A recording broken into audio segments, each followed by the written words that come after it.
relationships again today. Hopefully you get the nice bright sunshine I'm seeing here in St. John's.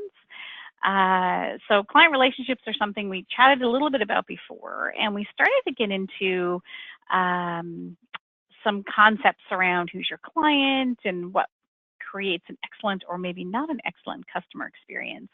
So this session, it's going to be a little jam-packed, so I'm going to try to get through it somewhat quickly. Just talking about what stops us, what we need to do, and what strategies to get there. So each of you is going to hopefully take away something a little bit different. This is not a blanket statement of here's what everybody needs to do, because often it's what stops us that creates the problems or does not create the most excellent customer experience. So again, that's normal. We all have our challenges. We all have those customers that drive us nuts. When you see their number come up or you see their name come up, you're just cringing. So we all have reasons why we may not be at our best. So first of all, to start out, what I'd like to do is I'd like to actually start with a self-assessment. So I want you to think about whether you're in groups now or you're on your own, just thinking about, I've got multiple slides here with questions. Just as we go through them one by one, just think about it.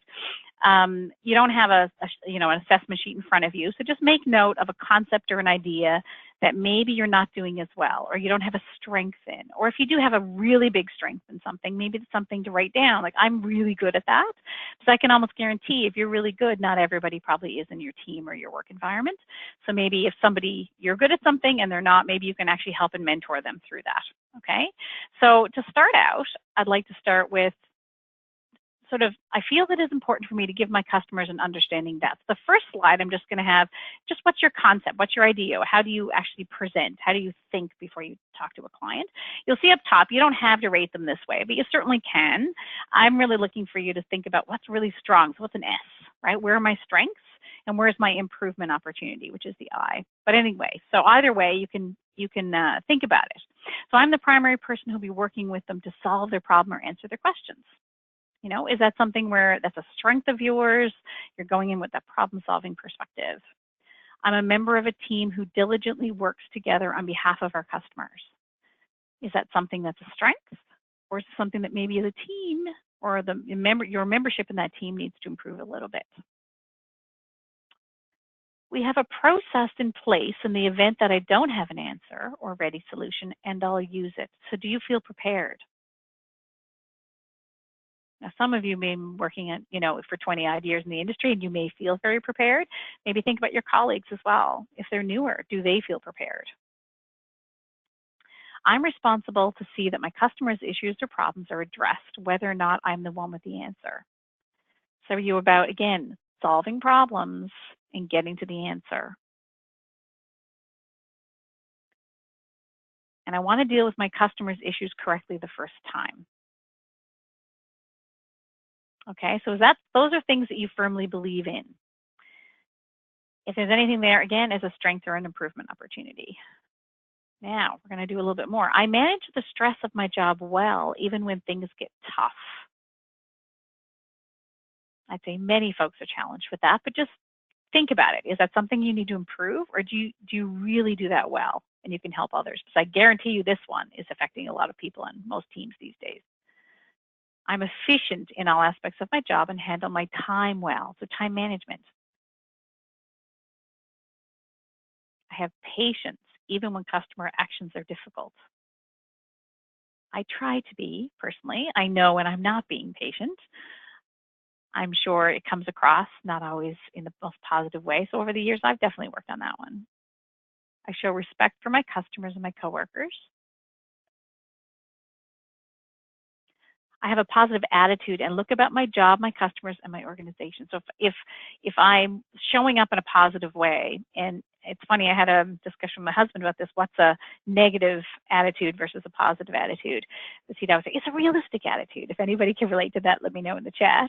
Not negative, I'm not critical, I'm just realistic. So essentially, are you focusing more on what's positive?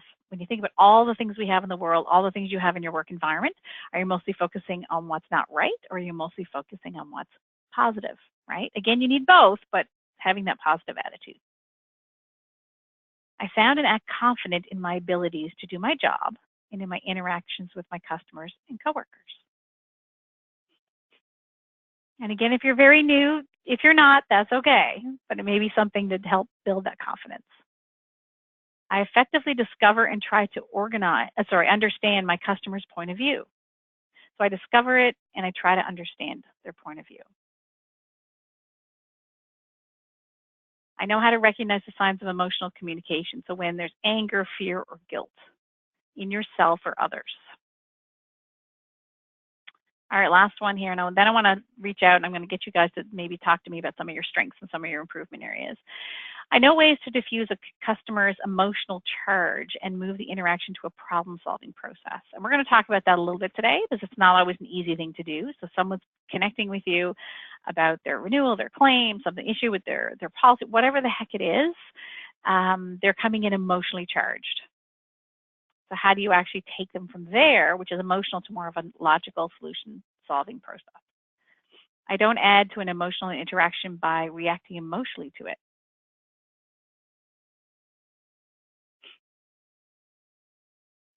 I know that some of my customers have difficulty with the issues or problems they present to me, and I prepare myself to handle the stress associated with tough interactions. Many of us have different ways that we approach when we have to have those difficult conversations. So some of us hide, some of us get a little bit more in fight mode, some of us are very much into, oh my gosh, anything the customer wants. They're not all right. So which do you actually think about that and make sense and deal with the stress that's involved with it? I do not use judgmental or blaming behavior when I interact with customers who are experiencing difficulties. Again, here's the other piece I'll put in there. Sometimes we may not say it, but we might think it. And that does affect how we come across to our customers and clients. I recognize and know what to do when I encounter customers who create difficult circumstances, such as dishonest interactions, abusive behavior, and defensive, attacking verbal and nonverbal communication. When someone's a little bit disrespectful, do you actually know how to deal with that? Is that something you're comfortable with? So I want to throw it out to the floor now. And I want to tell me, first of all, forget that slide. First of all, tell me what's a strength. Pop out some strengths that you or your team have in the chat. If you could, if I could just see 3 or 4 strengths, that would be great. I think there's a few of you on the call today.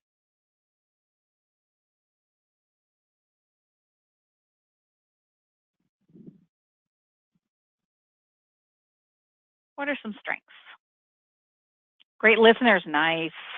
If you've heard me talk at all, you know that I love the fact that listening, it's such a huge piece of what we do. So rapport building, excellent. Excellent. And that is key, because if I have rapport with you, even under stressful situations, it's going to help build that credibility. Between both of us, right? So if I'm your customer, then absolutely that can make a huge tone of voice. And it's interesting how we think we can have a neutral tone, and often it doesn't come across when we're stressed. So yes, that's a really good one. Not interrupting. Now that's easy for me here today because most of you are on the chat box. I can't interrupt anybody, but yes, it's a common thing. And it can be very disrespectful, even though if somebody's going on and on and on, of course, cutting them off respectfully, but even just interrupting someone when they're emotional and trying to get in there is not always the best approach. Sometimes people just need to let it out. All right, so what about things you can improve? So pop on something that you think that you or your team can improve. So an area whereby I called it out and you're like, we could do that a little bit better, or I could do it a little bit better. Time management, yes, it is and honestly, I think Terry-Lynn says that to everyone. I can say her name. That is something that I think everyone struggles with, not just at work, but also at home, and the combination of the two. So time management is incredibly difficult. And time management also plays into another one that just got said was organization. How do you stay organized? Absolutely. What else? Focus on one task. Nice. Patience, oh yes, especially when you get those really difficult clients, or I know for me over the years is very long-winded clients, and being patient when you just want to move on to the next step. That's one of my challenges over the years with my husband as well. Being patient with him, being confident in what you're saying. That's true. In the world you are in, it's risk, right? It's incredibly important to have confidence and understand what you're talking about and coming across that way, especially if someone's really stressed out. Having confidence and trust helps me, build that credibility with that client, because sometimes they're under very stressful situations. Yes, and delegation. And when you're looking at where can you improve, workflow, understanding what you're doing, and when we're working with your clients, do you have internal clients? Do you have external clients? What is it you need to do to help them? Excellent. So customer service, you look at how we build relationships with our internal and our external customers is pretty much everything that we do. If we don't have confidence in the area, then we're going to struggle with almost every day. All right, so the golden rule, I think some of you have heard this before, so I'm just going to reiterate this one.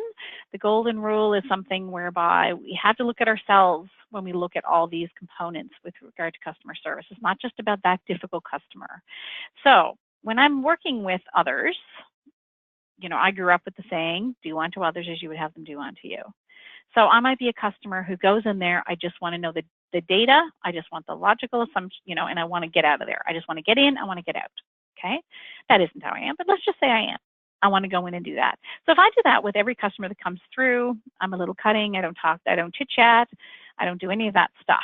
That might be great for me, but how does that actually help that particular customer? Internal or external customer, how does that work? So if that doesn't work, then what are we supposed to do? Right? So how do I know? So often what you really need to do is you need to treat others as they would like to be treated. And very quickly when someone gets on a phone or gets in front of you or a colleague who comes by or someone you support in the workplace, you can pretty well figure out how they like to be treated. If I come up to you and I start talking about, hey, how was your weekend? I probably want a little bit of segue over the personal to get into our work conversation, right? If I'm on the phone and you're talking to someone out in a small community or something like that, chances are they want to say hello. You don't have to talk to them for very long, but if they do and they want to say hello, they want to talk about, maybe you ask them, how's it out in Digby today? So wherever you may be. So, sometimes that's really important for people. So if that's what they need, whether it's good for you or not, it helps build that relationship. It helps bring about some of that trust that you need to have that relationship. And also to get referral business, to deal with a difficult claim, all those things that help keep you guys in business. So what we need to do is we need to learn to adapt to others. We need to know who I'm talking to, what they need, and how I'm going to adapt. Okay, very quickly, how can you figure that out, right? So when they start talking, if they're getting right down to business, then guess what? You got to get right down to business. If you start talking about, how's the weather out there, that may not be what they need. Again, how intuitive are you? Some of you folks on the call are going to be very intuitive around what people want. Others of you may not be. So how can you help each other, right? So say that you're in commercial and you're going out to see the client and you're bringing a colleague with you. If one of you is really good at figuring out and reading people, excellent. How can you use that skill to help the other person that's there as well? Okay, so how do you adapt? What does that person need? What are the cues and the triggers and things that they do that you can notice? If you go into someone's office, prime example, what you see on the wall, do you see pictures of family around? Do you see inspirational quotes? What do you see that can help you understand that person better and adapt to that person? All right, ask them about something and see how they respond. Test it out. Then you can figure out what they want. And we all know the people that want to have a little personal connection before they start something work related, and other people, or just it could be simply around having a coffee, right? Geez, did you get your coffee? How'd you find it, the coffee machine this morning? I don't know, whatever it is, how do you adapt to them? Or other people that just get down to business. I have clients very much like that, where they're executives and they're just like, I want to get her done. Let's not talk about that. Or if I talk about it, it's about 10 seconds, right? So at the end of the day, we think about our clients as, oh, these difficult ones and these other ones. You can build rapport, just like someone has said earlier. You can build rapport with these people, but it starts with you. It really starts with knowing yourself and understanding where your strengths are, where your improvement areas are, and also noticing what's going on in you when you're in those discussions with clients. Our highest priority is satisfying our customers, except when it's hard or unprofitable or we're busy. It's not easy. This stuff is not easy to do, right? We actually talk about customer service in almost every organization on the planet. The question is, what do we do in those difficult times, right? What do we do in those particular situations? What do you see quickly?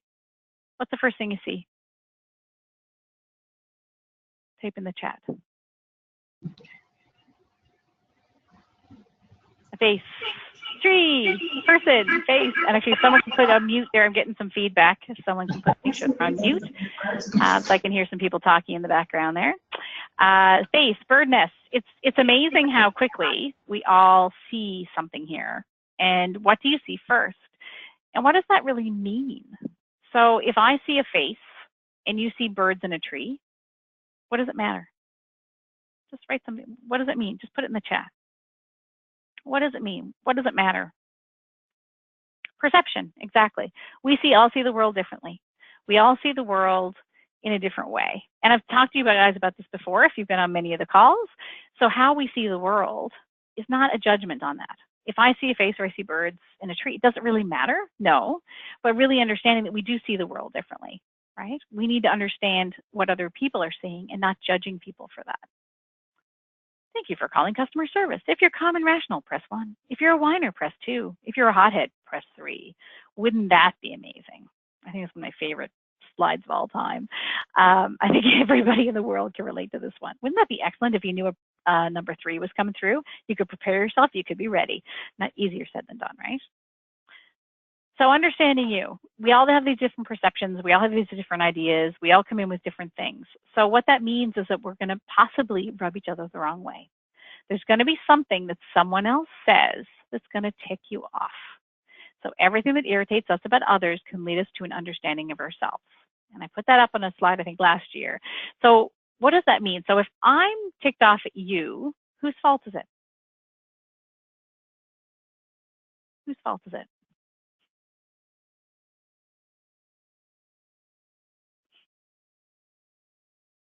Yeah, it's my fault. Thanks, Leslie. It's my fault, absolutely. And this is a piece where, and when you think about, if people are like, it doesn't happen to me that much, I guarantee you it does. If not at work, then at home. Everyone can relate to this. Some people find it happens more often than others, but it doesn't really matter how often it happens. It's an understanding that, yeah, when a customer bothers me, when they do something that irritates me or whatever it might be, that's actually about me. And it's my responsibility to shift that. So your triggers. So I get triggered by somebody. When somebody really irritates me, then they can trigger me. So think about the worst client you have. Think about when you see them call, whether it's an internal or external client. If they're either coming to your door or they're coming in reception, someone says they're there, or they're on the phone. How do you feel? A lot of people just knowing that person who triggers them. So triggers meaning that physical response you get, right? I think I've asked you guys some of these before. Where do you feel it? I'm a stomach person. Just pop in the chat if you can where you feel it. So some people trigger you. Some clients get your back up. You know, what does that mean to you? What does that mean to you? So put some in the chat if you can. Where and how do you feel it? Because that's saying what? That's saying that you're not in a place to have that conversation. So with that client, how do you get yourself in that place? So Mr. Smith's in for the 3rd time about the renewal. All he wants to do is complain and be mean. So you're mad, you're worried, you're blaming, you're frustrated. You don't want to talk to him. You're hoping to God the next time he comes in, you're not there and someone else has to deal with him, right? So, but what does Mr. Smith see, hear, or notice? We can't hide these things very well, right? We have to manage these in some way, shape, or form. Now, if he's highly emotionally charged, then yeah, maybe we can hide it a little bit. But all in all, we can't hide this very much, especially if you have internal clients, people that you support within the business, right? They see you on a frequent basis. They hear you on a frequent basis. They are going to notice, okay? So how do you actually go back and say, is he really mean and is he complaining? Maybe he's got a whole whack of stuff going on in his world. Maybe his life is miserable. Maybe he's suffering from cancer. Maybe his wife just left him. Maybe something's happened whereby he's frustrated and he's just not happy. And again, that's not really about you, right? But it's your fault in how you actually respond to him, okay? So sometimes just asking them questions and talking about it really helps. So sometimes we're creating stories in our head about situations, about clients and customers. Yeah, sometimes they're real, don't get me wrong. So what you do speaks so loudly that I cannot hear what you say. So let's just say I walked into your offices. What would be something that you could say through action about what my customer service experience is going to be? Think about it. Now I'm going to reception, a smile, and what would that mean? Right, what would that mean? I'm actually glad to see you, which is always helpful in a customer service environment, right? The welcoming, and so how are you welcoming, right? So you walk in and someone's on the phone, say the receptionist is on the phone if you have a receptionist, the receptionist is on the phone and you're just standing there.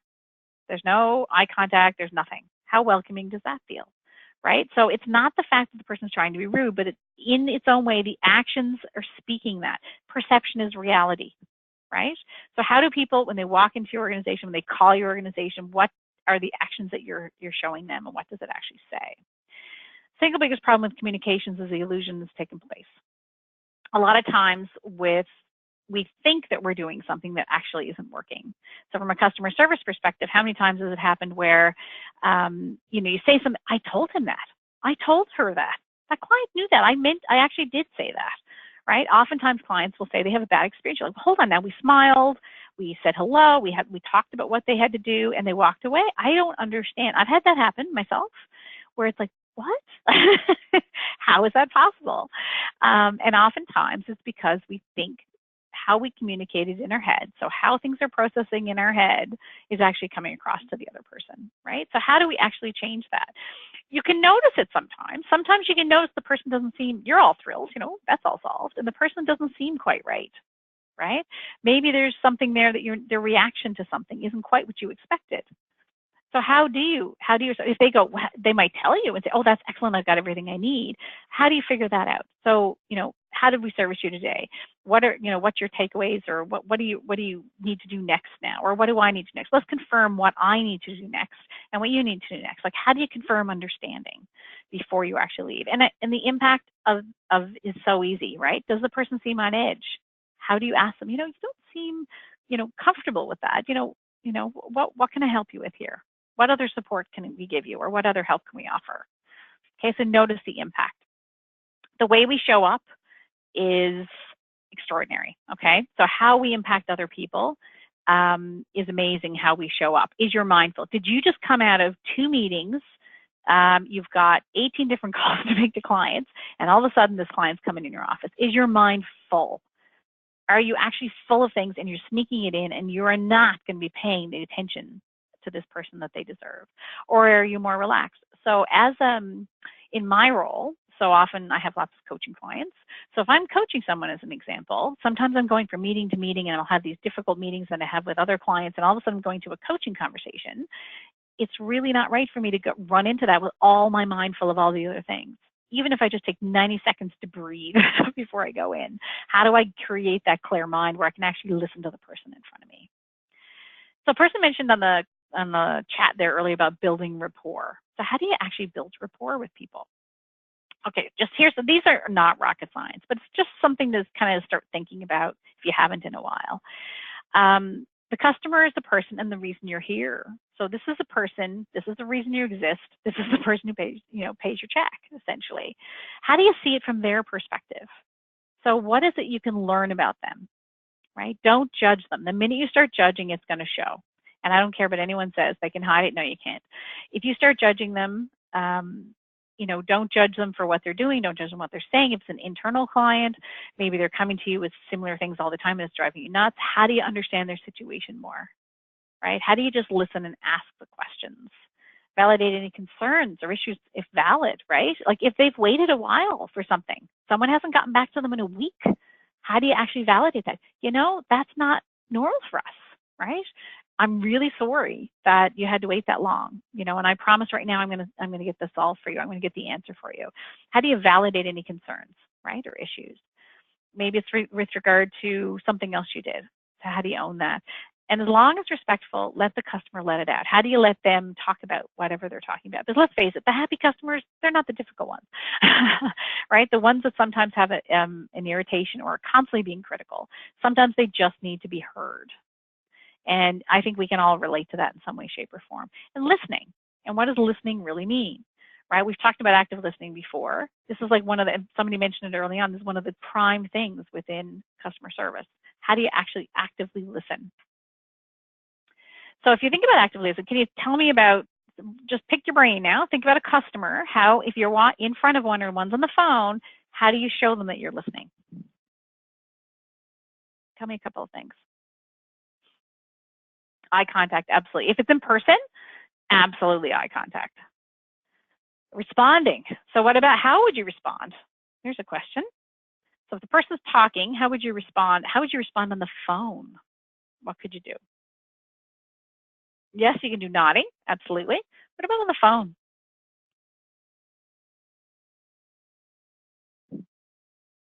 What could you do on the phone?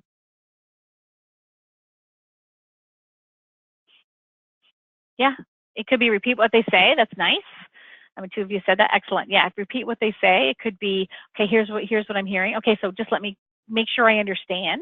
You know, this is what I think I heard. Absolutely, that's listening. And one thing also, you know, think about sometimes is, which we'll talk about in a second, is asking questions. Because if you're, how can I ask a real good question unless I'm listening, right?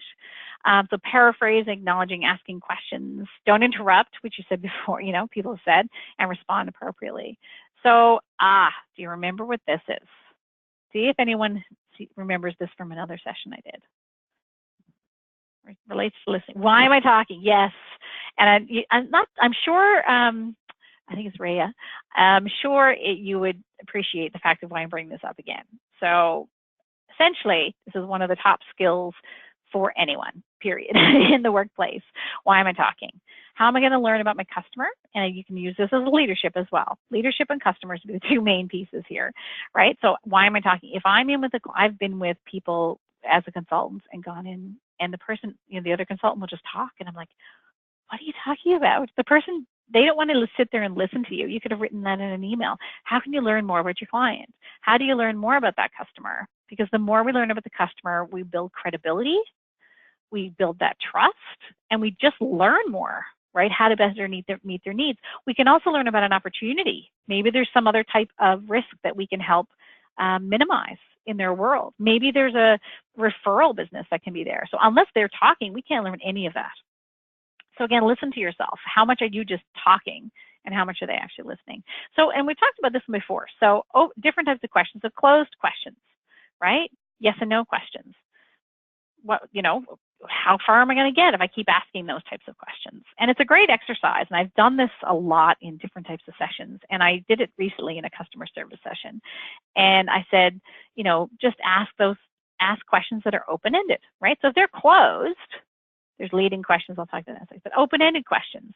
So how do I ask open-ended questions? They are something that creates dialogue with someone. Now, if you're on a call and you've got lots of calls coming through, and you're on one of those, you know, whenever a client calls, you're on that loop of people that it goes to. You can still ask questions and learn more and be succinct and be short and sweet, right? But maybe there's a couple of questions that you can ask. So not a typical one like how else can we support you today? You know, maybe there's something more specific you can ask around what they're talking about, right? So a typical, you know, what works for you? How can this help you? What other needs do you have? What do you need? You know, and just asking about them when they start talking about their lives or their businesses, whatever approach you're looking at. So asking those open-ended questions is super tough. Great exercise for teams. Just come up with a scenario. The one I often do is I'm going on vacation, you know, or where's your last vacation? And get people to ask the only open-ended questions.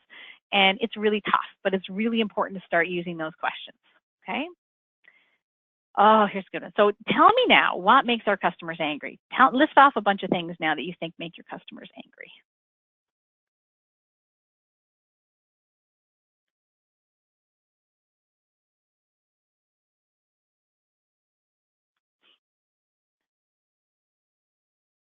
Ooh, don't feel important or listened to. Bad attitude. Yes. Having to leave voicemail. I love that. Lack of communication. Yes, there's nothing worse. It's interesting when you look at voicemail, because I remember many, many, many, many years ago. I'm 48 now, so I remember the days really, you know, with the old answering machines. And I mean, technology has improved tremendously to the point where when you think about technology, rate increases. Yeah, thanks. Someone said rate increases. Yes, that is true. So when you think about what makes you angry, in terms of voicemail and things, because we're so used to it, especially the younger people are used to instantaneous responses, right? If you leave a voicemail and someone's, you know, legitimately busy with clients for 4, 5, 6 hours or maybe even a day, what's our patience level? We're not really as patient as we used to be. We have a much higher expectation of turning things around very quickly, and especially the younger folks. They expect almost instantaneous responses because that's what they've been getting in the span of their career or as they grew up. So absolutely, that's a good one. I love that. Be on hold too long. Same principle. Time, our fast-paced environment. You know, we just don't have the patience we used to. And rate increases are an interesting one. So for example, personal experience. So I won't say who I'm insured with, but so I'm, you know, with this organization, and I have a good relationship with them. They've been very helpful. Whenever time I've called, they've been really pleasant. They've gotten, I guess, on a queue system, so I'm always able to talk to someone, and I'm not a person that has to talk to the same person. It's not a commercial enterprise. So I'm talking with regards to my personal insurance. Yeah, there was a bit of a rate increase. And honestly, I've gotten everything I want from them. That small rate increase for me personally isn't really a big issue, but for a lot of people it is. But again, so here's the kicker is, here's a question to you. If there was, say there was a modest rate increase, okay, market's the way it is, and you guys obviously have to make some money, so, you know, and pay for all the things that you do. So there's a mild, you know, small little rate increase. If your customer service is really high, do you think that rate increase is going to be more accepted? What do you think? Will the rate increase be more accepted if you're coming in at, say, 85% customer high satisfaction? How do you think that rate increase is going to be perceived?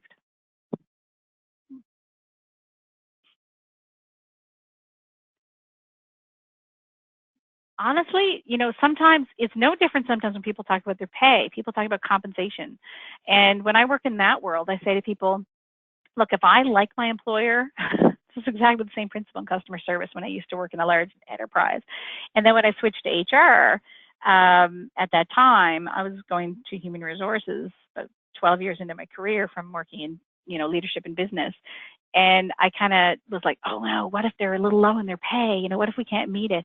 Sometimes if the person knows that their pay is going to be increased, no different than a rate, you know, opposite but rate increase, but a compensation increase, people are willing to wait. If I have a good relationship, that actual importance of compensation drops dramatically. So if I love my employer, I like my boss, I feel energized, not every day, but I feel generally energized and engaged, I'm willing to say, you know, they don't pay top dollar, but it's worth it to me.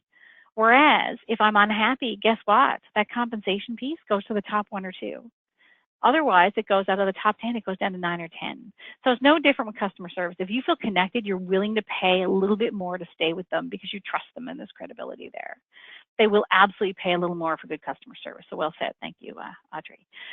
So again, think about it. When they're angry, what are they angry about? Are you capturing that information? Do you know what the concerns are? There's going to be some people you and I know that they're going to be angry all the time. And they could be just, that's the way they are. They're more critically minded, or they're just going through a very difficult stage and they're just going to show up that way. But all in all, if generally they're getting what they need, they will be, most customers will be more than agreeable to it. They won't love it.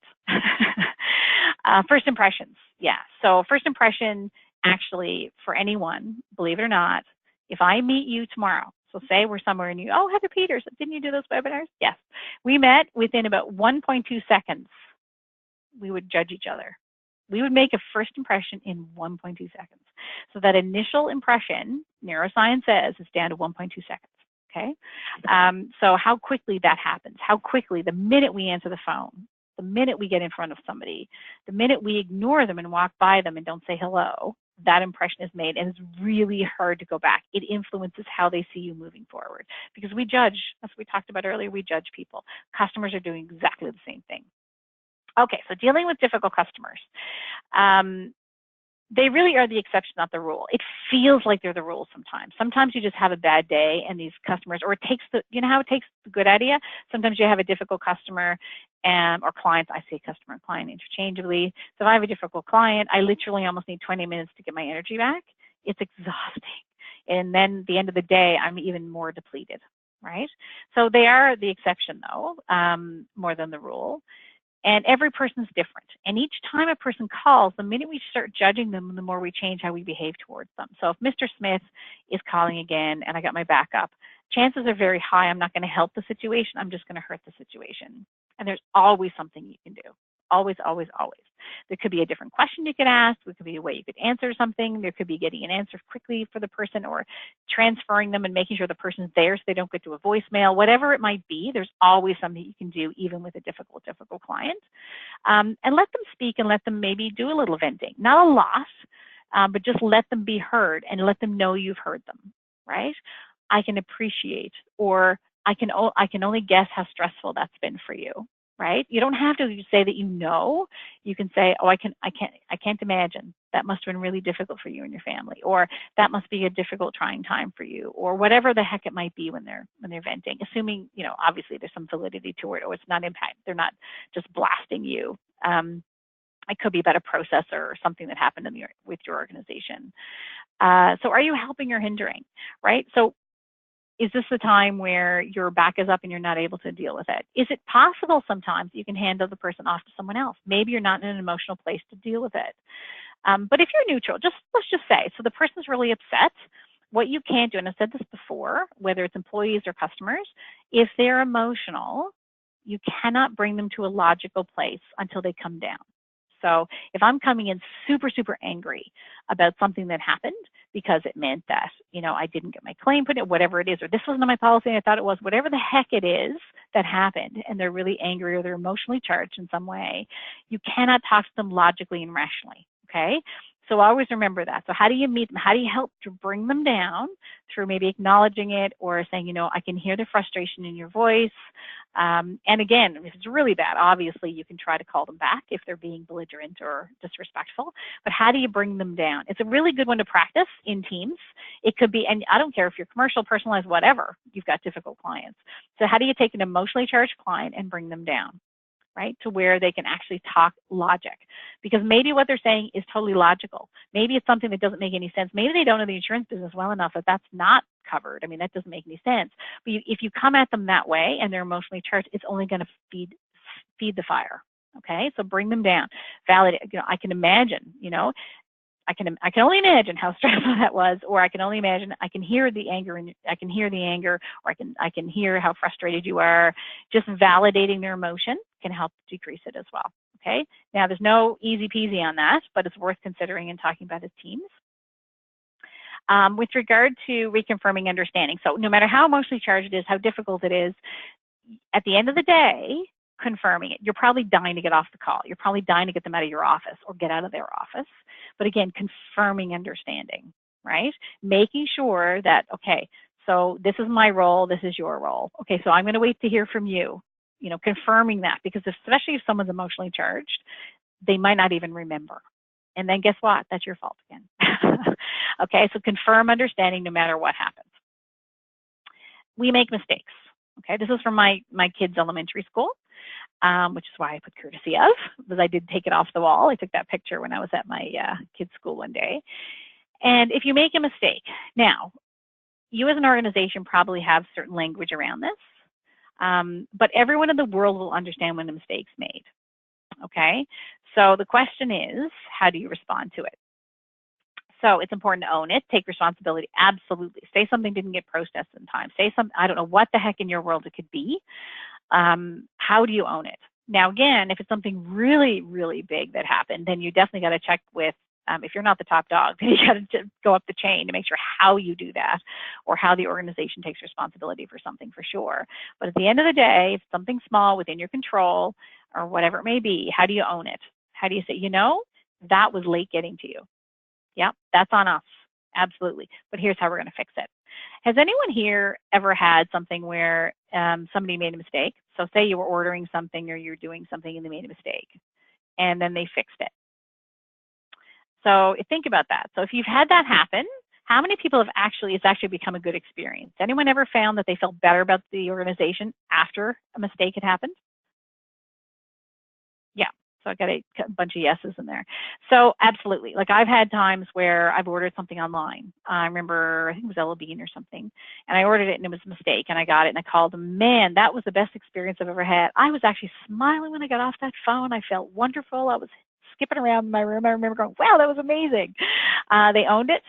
They fixed it super fast.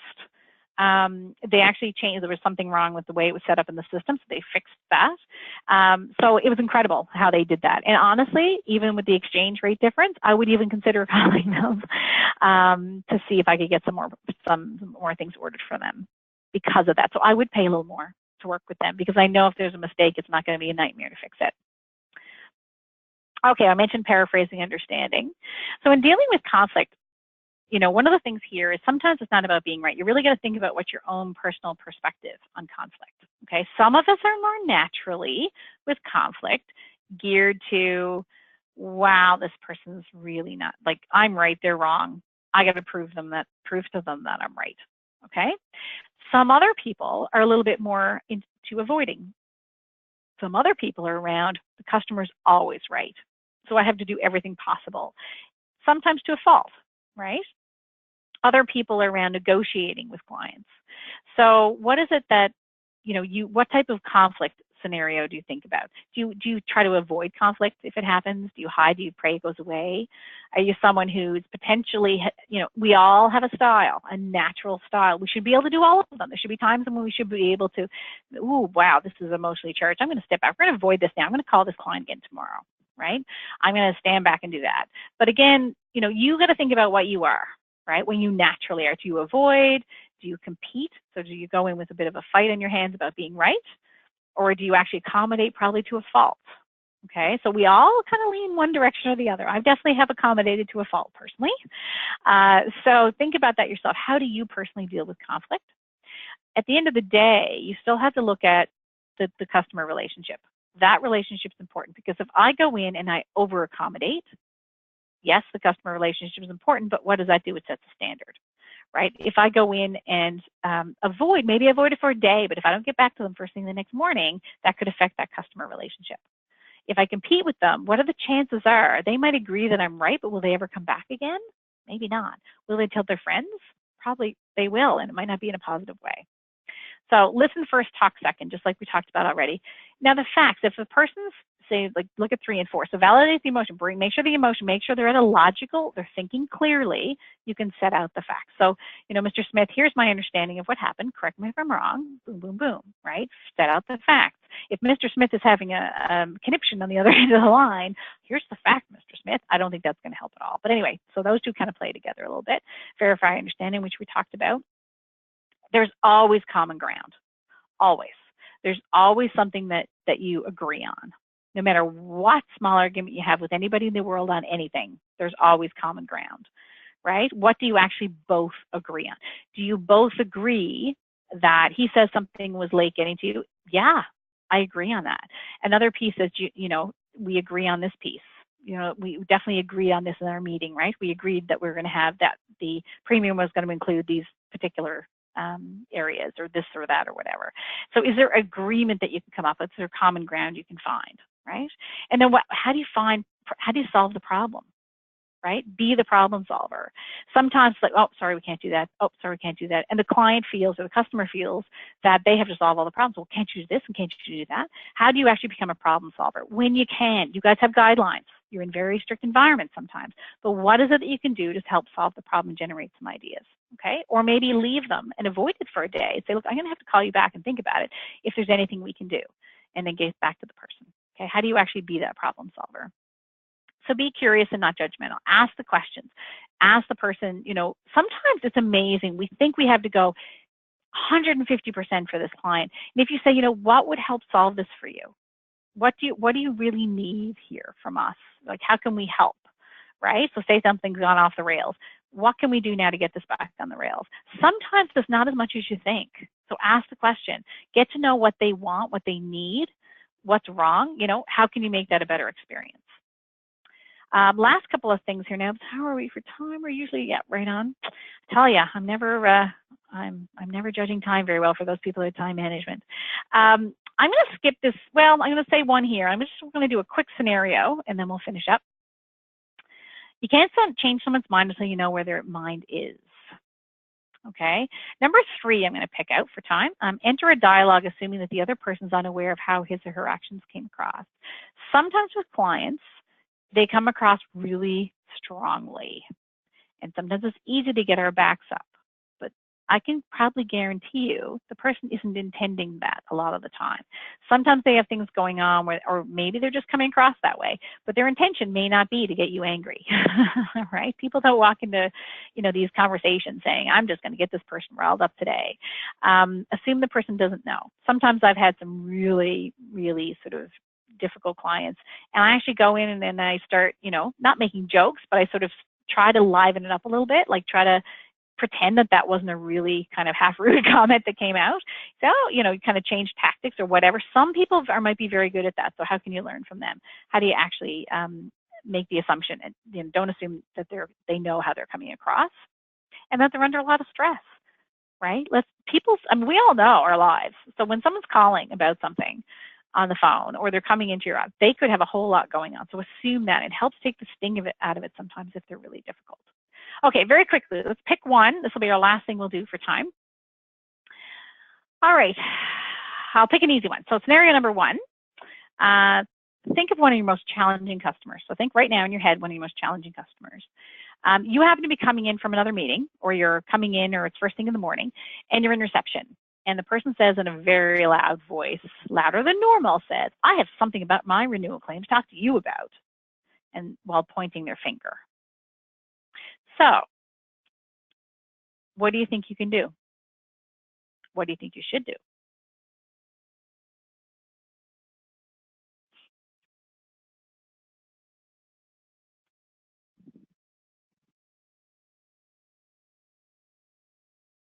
See if you can put a few things in there that you should think about or do in the chat.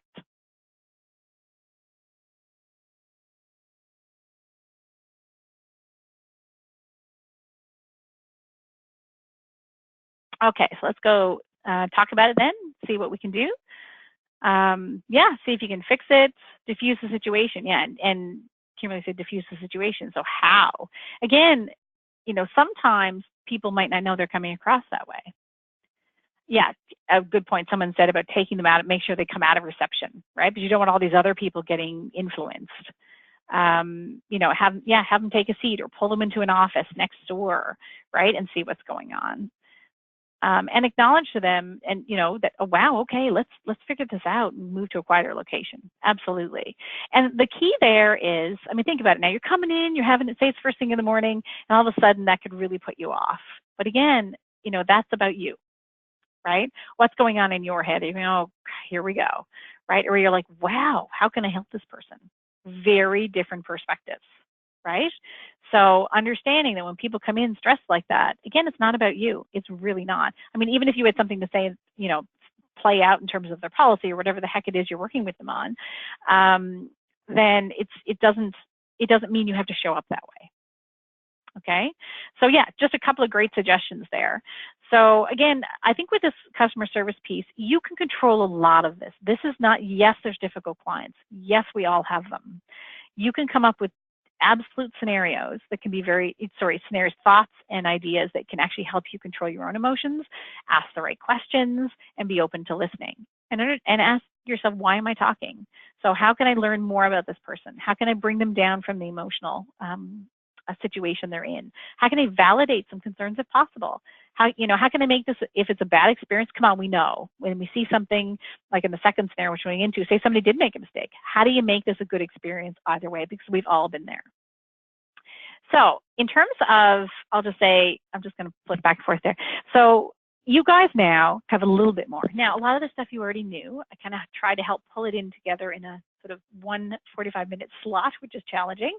But having said that, how can you take some of this back to the office? So some of you may be in smaller offices where a couple of you are in the call. How do you bring this back? What's 1 or 2 things that you can bring back to the office or to the rest of the team to think about? It could be asking open-ended questions. It could be, how do we listen more? It could be, are we actually figuring out what our clients think of? Whatever the heck it is, what's one thing now I want you to write down for yourself, or I want you to tell a colleague if they're next to you, that you need to do personally or as a team differently.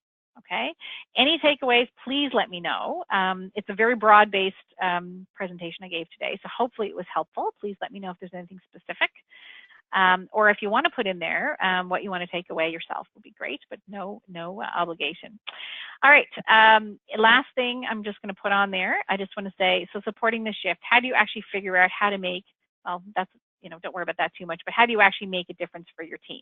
You spent 45 minutes with me today, or 47 or something. So how do you make it worth your value, worth your time? Okay, so please take it back to the office. Thank you very much, and we'll send up some more information on our next session in a few weeks. All right, thanks so much, everyone, and please let me know how you liked it or if you liked it. Thanks so much.